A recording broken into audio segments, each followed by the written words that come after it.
मराठवाड़ा से और मराठवाड़ा के आसपास के जितने भी ज़िले हैं वहाँ से हर हफ्ते हर महीने बेहिसाब ऐसे हाजी है जो उम्रा करने के लिए जाते हैं, लेकिन उन्हें जाना पड़ता है वाया मुंबई से। मैं केंद्र सरकार के सिविल एविएशन कमेटी का सदस्य हूं और पिछली मीटिंग के अंदर मैंने उस मीटिंग के अंदर ये एक मुद्दा उठाया और ये कहा कि हमारे पास आपने एक एयरपोर्ट बनाया है, करोड़ों रुपया उसके ऊपर खर्च किए हैं, वो अंडर यूटिलाइज्ड है, उसका इस्तेमाल अगर सही तरीके से करना है तो मैंने उनको सुझाव दिया कि जितने भी उम्रे के हमारे हाजी लोग जाते हैं तो उन्हें मुंबई एयरपोर्ट के ऊपर बराबर से सर्विसेज नहीं दी जाती है। उनके साथ कोई ना कोई रिश्तेदार जाता है तो उन्हें होटल बुक करना पड़ता है, ट्रैफिक का प्रॉब्लम होता है, एयरपोर्ट के ऊपर जितने फ़्लाइट्स मुंबई से उड़ते हैं उसकी वजह से बहुत ज़्यादा कंजेशन होता है।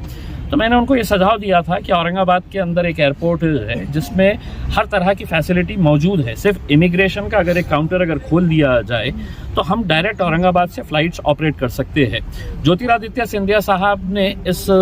सजेशन को बहुत पॉजिटिव लिया। उन्होंने फ़ौरन है तो अपने सेक्रेटरी को बुलाया, उनके पीएस को बुलाया और उन्होंने कहा कि एक बहुत अच्छा सजेशन है कि हम मुंबई को अगर डीकंजेस्ट करना चाहें तो हम दूसरे एयरपोर्ट से है तो हम ये पॉसिबिलिटी देख सकते हैं क्या करके। उन्होंने मुझसे एक सवाल किया कि इतना लोड मिलेगा क्या,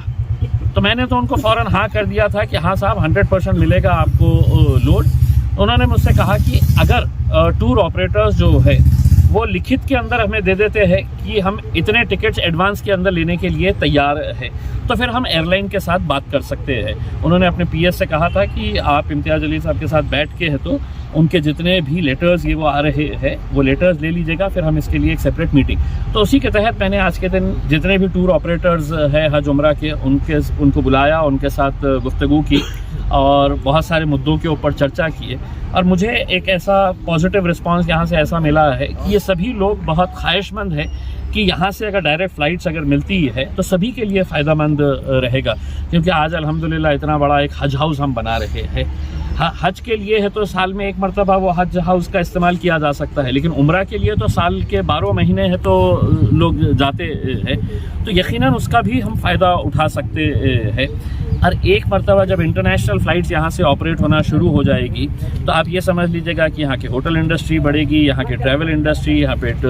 जो गाड़ियों की इंडस्ट्री है, शॉपिंग के लिए लोग आते हैं, तो ओवरऑल औरंगाबाद का एक ग्रोथ होगा। नागपुर के विदर्भा के भी जितने भी लोग हैं अगर वो बाय रोड जा रहे हैं तो उन्हें औरंगाबाद से ही होते हुए जाना पड़ रहा है। समृद्धि की वजह से आप 4 घंटे के अंदर नागपुर से आप औरंगाबाद पहुंच सकते हैं, तो वो भी जितने सारे लोग हैं वो भी औरंगाबाद का ऑप्शन ले सकते हैं। तो एक पॉजिटिव चर्चा हुई है, अब इसको आगे बढ़ाएंगे, लेकर जाएंगे और इंशाल्लाह कोशिश करेंगे कि इंटरनेशनल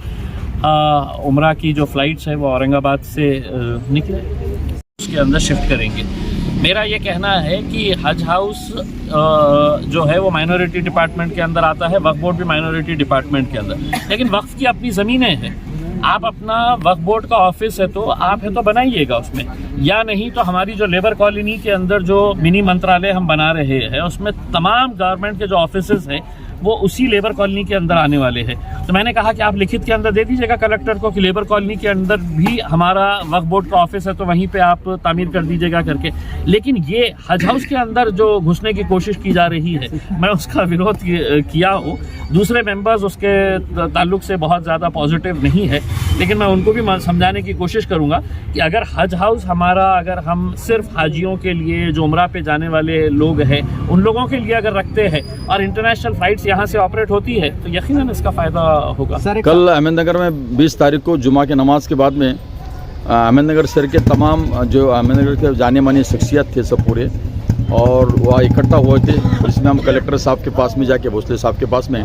कल उनको निवेदन दिए थे कि जो मॉक ड्रिलिंग हुआ था, मॉक ड्रिलिंग खास करके इसके अंदर में जो पुलिस का प्रत्यक्ष हुआ था उसके अंदर में बस स्टेशन पे होने के बाद में वहाँ जब आरोपी को पकड़ा गया है तो आरोपी को पकड़ने के बाद में उसने वहाँ से नारे तकबीर अल्लाह अकबर कहा है। तो हमने पुलिस डिपार्टमेंट से यही बात पूछी कि अगर तुम जो हमको इस तरीके से दाढ़ी टोपी वाला या कुछ लोग या अल्लाह और नारे तकबीर अल्लाह अकबर बोल के तुम मुसलमान कहने आते के मुसलमान ही होते और नारे तकबीर बोलने वाले आते के होते, ये तुमने छोटे से लेकर तो बड़े बच्चों को पूरे मीडिया को पूरे इंडिया में दिखा दिया क्या, बल्कि मुल्क में पूरे आलम में बता दिया तुमने किस तरीके से मुसलमान ही आते होते हैं। इसलिए से हमने अहमदनगर के तमाम कल मुसलमानों ने उनके पास जाके